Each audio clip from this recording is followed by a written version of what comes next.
Alors, je vais passer la parole à Ana Grazia Altavilla, qui vient de Marseille. Elle est avocate, directeure de recherche en sciences éthiques et elle est responsable des relations internationales de l'espace éthique PACA-Corse. Et elle est présidente aussi des TEDI, qui est un réseau européen d'excellence pour la recherche en pédiatrie.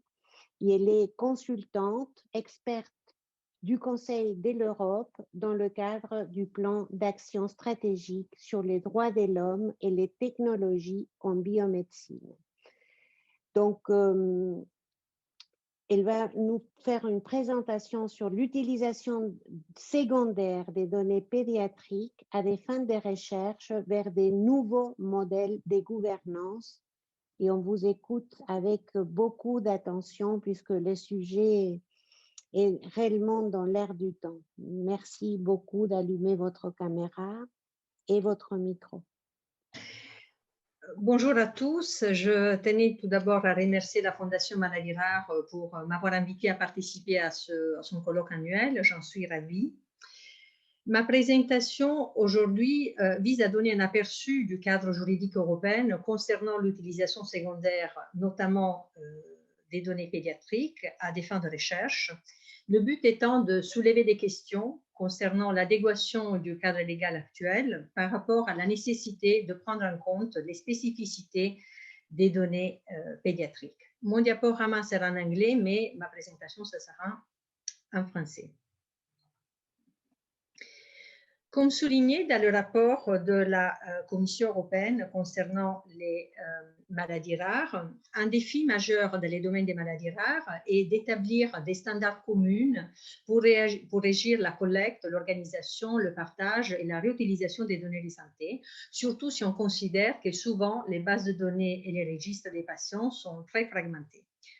Compte tenu que 80% des maladies rares sont des maladies génétiques et que 70% des maladies rares commencent dans l'enfance, promouvoir la collecte, l'échange et l'utilisation secondaire des données de santé, y compris les données génétiques, à des fins de recherche, reste une priorité dans les domaines des maladies rares.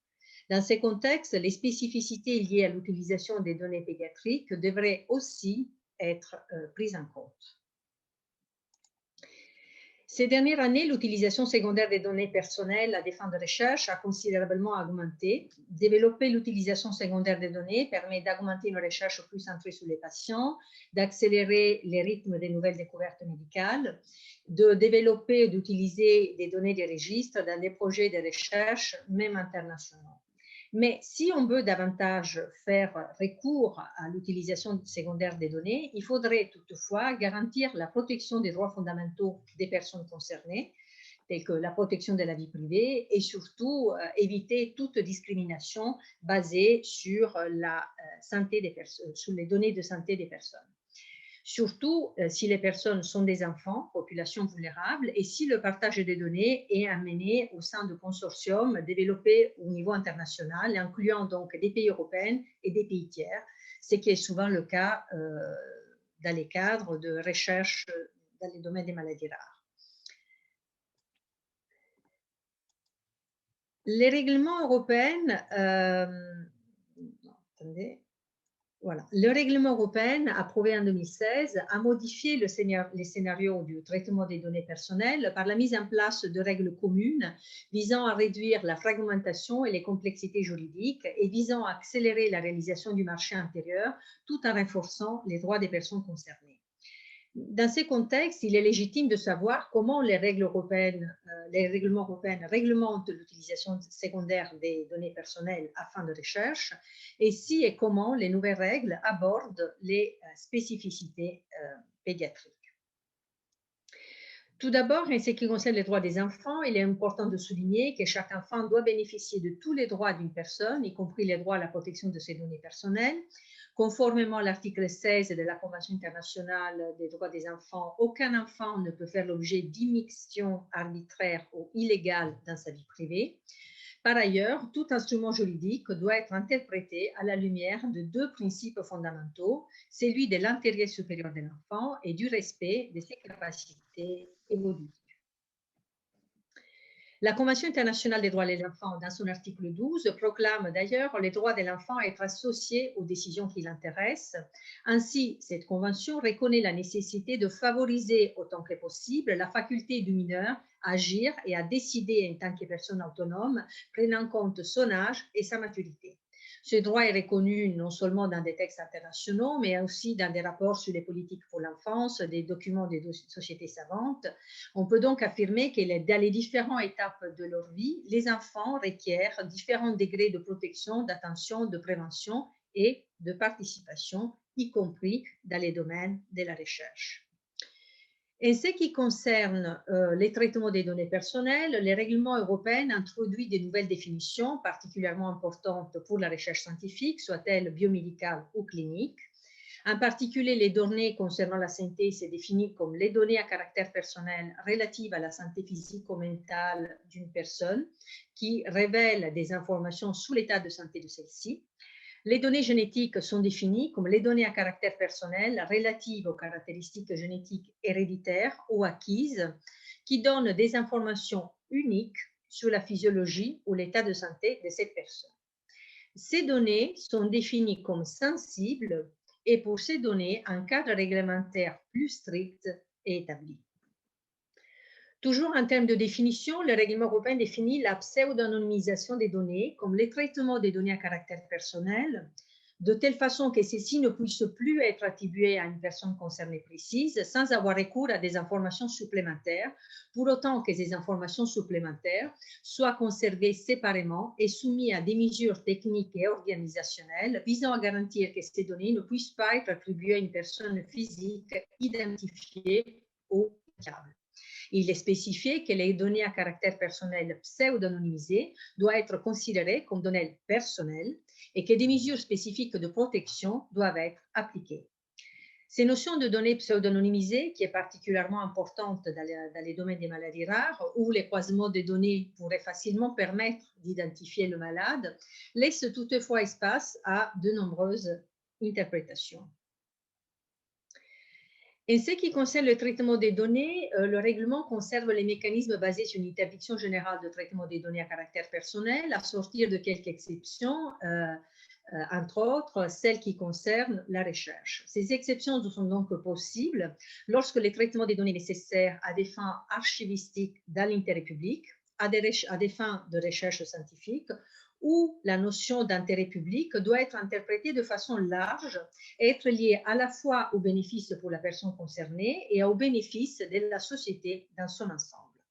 Les traitements des données personnelles doivent être proportionnés à l'objectif poursuivi, doit respecter l'essence du droit et à la protection des données et prévoir des mesures appropriées et spécifiques pour la sauvegarde des droits fondamentaux et des intérêts de la personne.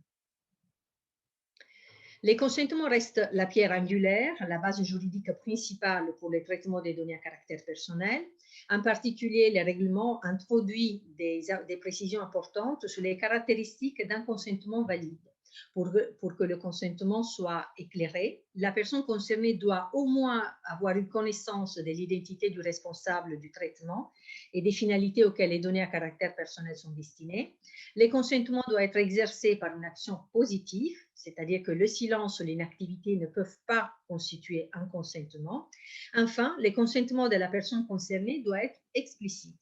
Or, cette définition de consentement éclairé explicite pose de nombreuses questions, notamment concernant le consentement des enfants et les autorisations données par les parents à la place de leur enfant pour les traitements de leurs données de santé, même à des fins ultérieures. Concernant donc l'utilisation secondaire de données à caractère personnel à des fins de recherche, le règlement précise que les données personnelles doivent être collectées pour des finalités déterminées, explicites et légitimes et ne doivent pas être traitées ultérieurement d'une manière incompatible avec ces finalités initiales. Dans les secteurs de la recherche scientifique, il établit un principe de présomption de compatibilité entre les finalités initiales et les finalités ultérieures. Toutefois, cette compatibilité présumée n'est pas entièrement automatique et doit répondre à plusieurs conditions. Ainsi, les données doivent être traitées de manière licite, loyale et transparente et doivent être adéquates, pertinentes et limitées à ce qui est nécessaire en application du principe de minimisation des données. Une sécurité appropriée des données à caractère personnel doit être garantie et les données personnelles doivent être traitées à l'aide de mesures techniques ou organisationnelles appropriées visant à garantir leur intégrité et confidentialité. Enfin, cette présomption de compatibilité est admise lorsque le responsable du traitement a évalué la faisabilité des objectifs fixés en traitant des données qui ne permettent pas l'identification des personnes concernées, c'est-à-dire l'utilisation de données pseudo-anonymisées. Il faut toutefois souligner que malgré ces cadres, aucune disposition spécifique est prévue pour l'utilisation secondaire des données des enfants appelés à exprimer leur volonté une fois devenus majeurs.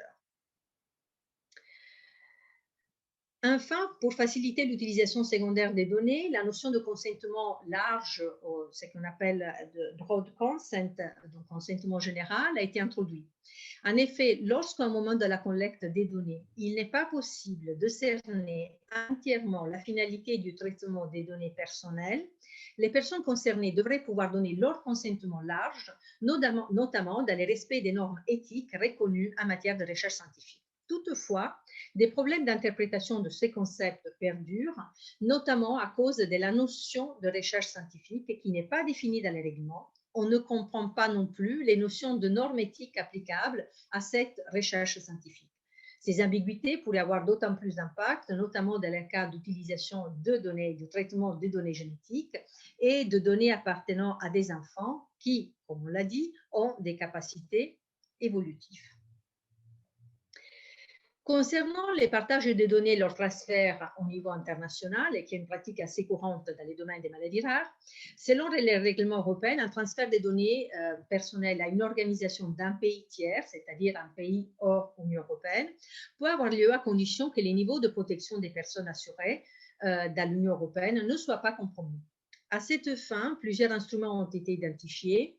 Les instruments les plus pertinents utilisés dans les cadres de projets de recherche sont les décisions concernant les caractères adéquats de niveau de protection des cadres légaux et des autorités dans les pays tiers, les codes de conduite et les consentements de la personne concernée. Chacune de ces conditions présente des points forts et des points faibles, donc c'est mieux, on va donc les analyser bien brièvement dans la perspective de l'utilisation toujours des données pédiatriques. Les décisions concernant le caractère adéquat du niveau de protection ont toujours été la base juridique pour justifier le transfert des données personnelles dans des pays tiers.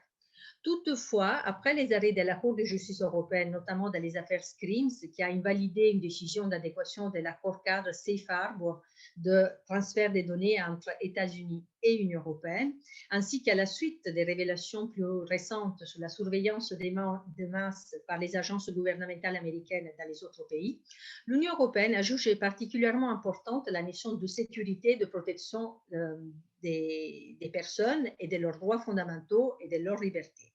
Ainsi, avec le règlement, les évaluations d'adéquation sont désormais devenues un statut qui est conféré, mais qui peut être révoqué, puisque tous les 4 ans, la Commission doit analyser l'application et les fonctionnements des décisions d'adéquation. Ces décisions, donc, ne peuvent plus être considérées comme la base de transfert la plus courante et la plus facile à adapter dans les cadres de projets de recherche internationaux.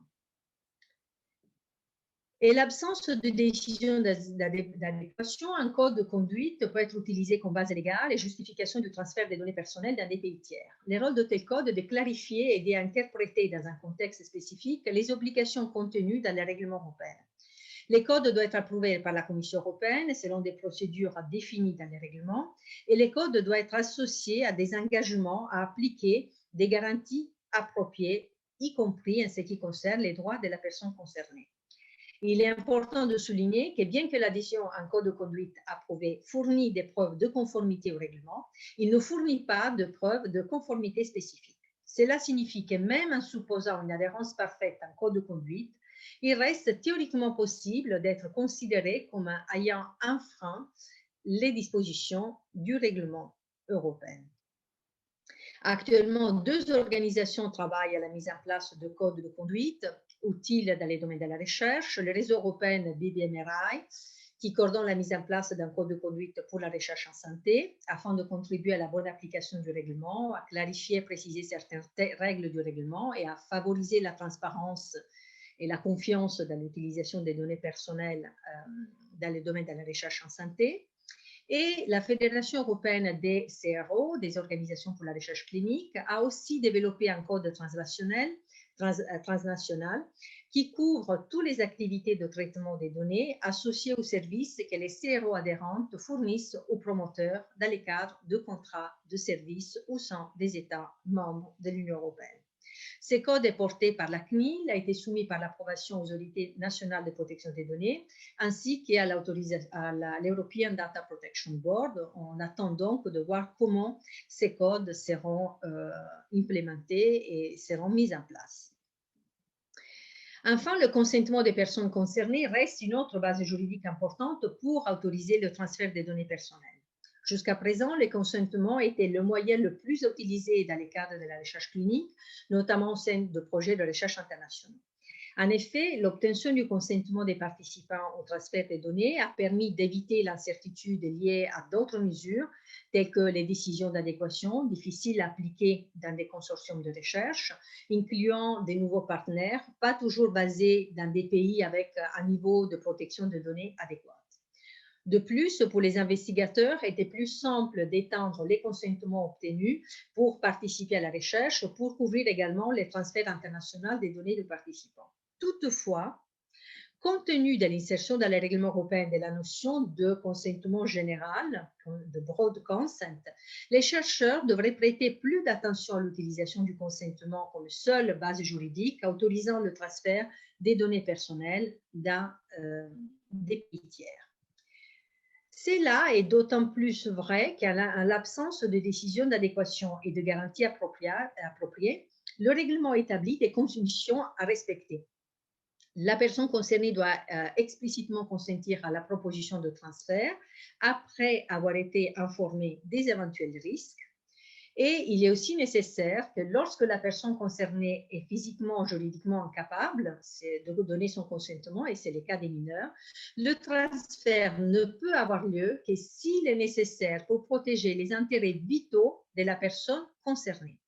Donc, demander des autorisations de transfert à des parents pour les comptes des mineurs, il faudrait prêter plus d'attention à ces requêtes de transfert des données des mineurs dans des projets de recherche internationaux. Donc, dans le cadre du règlement, l'utilisation du consentement comme base juridique pour autoriser les transferts des données personnelles, notamment pédiatriques, il doit être interprété étroitement. Et l'application de la notion de consentement général doit faire l'objet d'une interprétation de plus en plus stricte et requiert un examen plus pointu, notamment lorsqu'il s'agit de transférer des données sensibles, non seulement des données de santé, mais aussi et surtout des données génétiques. Ainsi, des garanties alternative doit être établie lorsqu'un consentement large est associé à un transfert international de données. Il faut appliquer le principe il faut démontrer d'avoir appliqué. Donc, il faut non seulement appliquer, mais le démontrer à travers des procédures bien établies. Appliquer donc les principes de minimisation des données, il faut garantir l'anonymisation ou bien garantir l'anonymisation, renforcer la sécurité des données et garantir la transparence pour compenser l'absence de consentement spécifique. En conclusion, l'analyse menée démontre que les cadres légaux actuels, même si structurés, détaillés et contraignants pour les pays de l'Union européenne, n'adressent pas les péculiarités et les aspects pédiatriques nécessaires à favoriser l'utilisation et les transferts des données à fin de recherche. Il faudrait donc travailler davantage sur l'implémentation des principes contenus dans la Convention internationale des droits des enfants. Il faudrait travailler sur le concept de consentement large, consentement général, fourni par les parents et les représentants légaux pour leur enfant. Il faudrait mieux aborder les questions éthiques et juridiques liées à l'utilisation secondaire des données pédiatriques. Il faudrait approfondir les questions liées aux modalités de retrait du consentement de mineurs qui atteint l'âge de la majorité.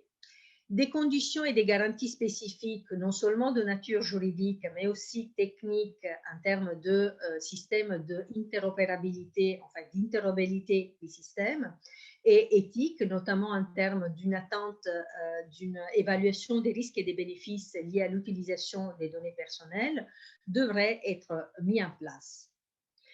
Au-delà des exigences légales, concevoir un modèle de gouvernance efficace serait particulièrement important aussi afin de saisir les nouvelles opportunités offertes par les avancées scientifiques.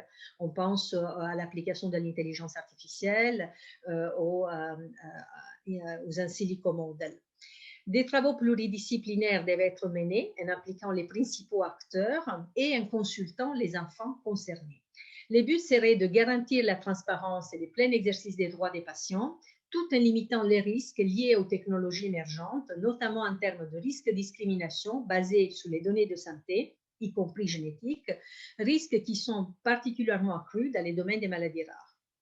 Des organes de contrôle spécifiques, compétents et indépendants, avec des expertises adéquates et pluridisciplinaires, devraient être mis en place. Ce sont des consortiums de recherche, des European Reference Network, en incluant tous les principaux acteurs et en particulier les représentants des patients et des enfants.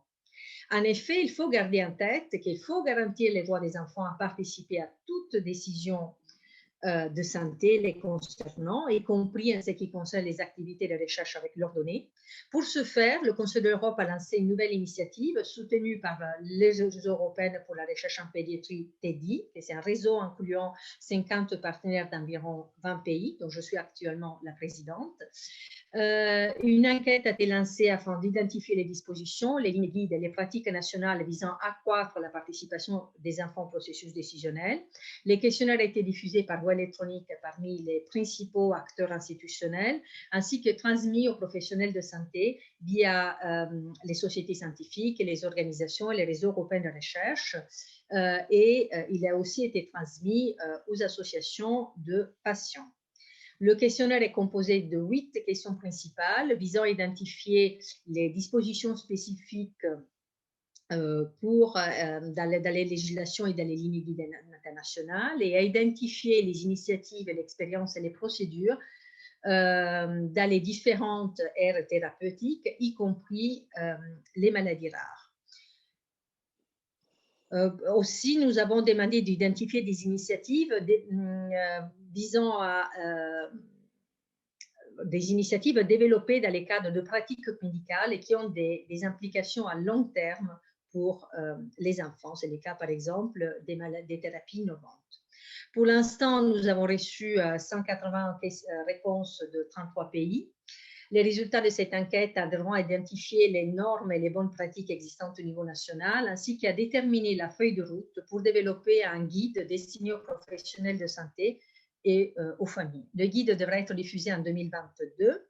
J'y travaille dessus en tant que consultante experte du Conseil de l'Europe dans les cadres du plan d'action stratégique pour les droits, pour l'application des droits fondamentaux en matière de biomédecine, donc de work in progress. Je vous remercie de l'attention. Pour plus de détails concernant cette analyse juridique menée avec ma présentation, je vous renvoie à des publications menées avec des collègues du réseau européen TEDI et avec les collègues du Conseil de l'Europe. Merci. Merci beaucoup. J'imagine qu'il y aura beaucoup de questions. Votre présentation, je pense, intéresse beaucoup le public de ce colloque. Moi, j'avais, en attendant d'autres questions, je voulais vous poser 2 questions. La première, d'après votre travail et votre réflexion autour du consentement des enfants, qui me paraît être un sujet central, très important, quel est l'âge que vous fixez? Parce que je pense que la question de l'âge, vous dites, on va faire des groupes de travail avec des enfants pour qu'ils donnent leur point de vue. À partir de quel âge vous considérez qu'un enfant a suffisamment de maturité et d'autonomie pour pouvoir penser à cette question-là? Je pense que c'est un débat très important que nous avons dans la clinique quotidienne, dans les services de génétique, notamment lorsque les enfants enfin, les familles viennent avec des enfants pour un test génétique présymptomatique. À partir de quel âge l'enfant, est-ce que vous avez déjà réfléchi à cette question? Parce que pour nous, c'est une question qui nous pose question, hein, toujours. Quel serait l'âge de la maturité ou l'âge où l'enfant pourrait exprimer son point de vue? Alors, je n'ai pas la réponse précise à cette question, mais je vous fais part des réflexions qu'on a menées par rapport à la question. Puisque, en fait, si on parle simplement en termes d'âge, chaque pays a adopté des règles différentes. Mais je me suis rendu compte qu'il faut réfléchir différemment lorsqu'on a affaire avec des enfants avec des maladies chroniques ou, par exemple, des maladies rares. Puisque un enfant qui, depuis le plus jeune âge, est impliqué dans un parcours de soins ou de thérapie, dans un parcours diagnostique, etc., il sera beaucoup plus capable de comprendre les enjeux d'un enfant qui, en fait, il n'est jamais rentré à l'hôpital et qui n'a jamais entendu parler ni de maladie au sein de sa propre famille. Donc, à la place de répondre, je dirais que les travaux de Teddy pour une information plus pointue sur non seulement les aspects scientifiques, mais aussi éthiques et juridiques, on les mène à partir de 12 ans, on va dire, entre 12 et 18. Mais on a des groupes de travail avec des enfants et donc qui sont en fait développés avec eux à travers l'utilisation de jeux, à travers l'utilisation de documents, de case studies que nous utilisons beaucoup avec eux. Et on s'est rendu compte en fait que le vrai engagement, ce n'est pas réfléchir à l'âge, mais le vrai engagement, ça serait de commencer des activités avec les enfants, pour les enfants. Plus tôt on commence à réfléchir et à partager toutes les questions liées à des façons simples, adaptées à leur degré de maturité, de compréhension. Donc, il y a tout un travail méthodologique sur lequel il faut s'engager. Plus tôt on donnera les instruments à ces enfants pour se poser des questions, parce qu'ils n'auront pas toutes les réponses, parce que les réponses sont évolutives, mais ils pourront se poser des questions. Plus facilement, on pourra les intégrer dans les processus décisionnels, mais c'est un fort engagement à prendre au niveau des projets de recherche, au niveau des consortiums, au niveau des centres cliniques, envers les enfants même. Donc, je ne sais pas si j'ai répondu à votre question. Je n'ai pas de tranche d'âge. Parce que chaque pays décide différemment. Je vous dis qu'en général, à partir de 12 ans, selon certaines conditions et selon les pays, mais c'est vraiment, il faudrait mener un travail de fond beaucoup plus pointu. Je suis restée franchement étonnée. Je participe à beaucoup d'activités qui étaient mènent avec des enfants pour les enfants dans les cadres de projets de recherche. Et je suis restée complètement étonnée du degré de maturité de ces enfants et du degré de réflexion de ces enfants et du questionnement de ces enfants, notamment lorsqu'il s'agit d'enfants patients. Alors, Jean-Louis Mandel vous pose la question suivante. Que se passe-t-il lorsque l'enfant porteur d'une maladie rare a un déficit intellectuel qui rend difficile, voire impossible, la compréhension des enjeux? Parce que ça, c'est un cas particulier. Des enfants avec des troubles du neurodéveloppement, de la déficience intellectuelle. Alors, la question est quelque part la même pour la réponse est la même que pour les personnes adultes qui ne peuvent pas fournir un consentement valide et qui donc ils ne peuvent pas participer. L'obligation est de continuer à essayer de fournir par différents moyens, ce qui ne veut pas dire simplement les informer sous forme verbale, etc., mais d'adopter une pratique telle à partager continuellement des informations avec cet enfant-là.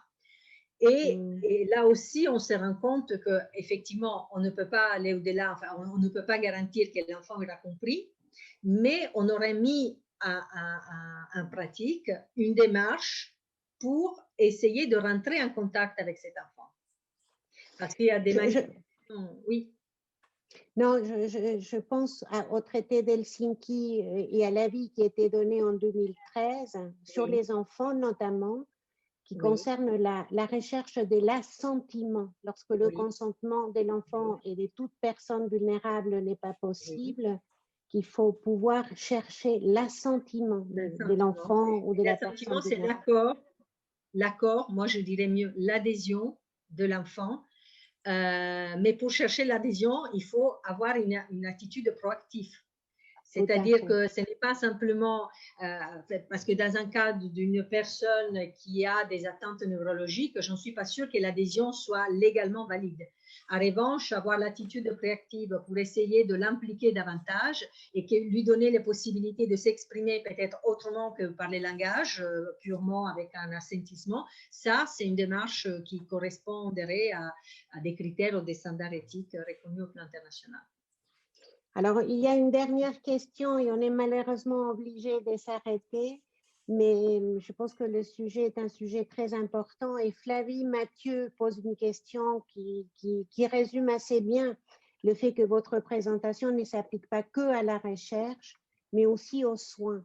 Elle dit, pour les maladies rares, comment bien les informer, les enfants, sur ce qui est fait dans le cadre du soin et de la recherche, puisque la frontière entre les deux est mince. Hein.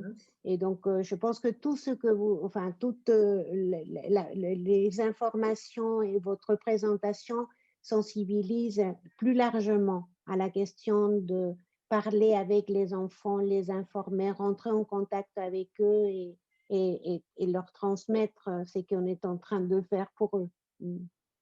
Je suis convaincue de ça et c'est un des engagements du réseau TEDI. On est très engagé dans ces activités de partage et de formation et d'information des patients et des enfants en général, même des enfants sains, sur les thématiques qui les concernent. Donc, non seulement la santé, non seulement dans les domaines de la recherche, mais aussi dans les domaines des traitements de santé. Donc, puisque je suis engagée avec mon réseau, je pense que c'est ça ma réponse. C'est-à-dire qu'il faut continuer vraiment à développer ce type d'activité. J'y crois beaucoup. Très bien. Merci beaucoup, Merci Madame Altavilla. Merci pour votre présentation et vos réponses.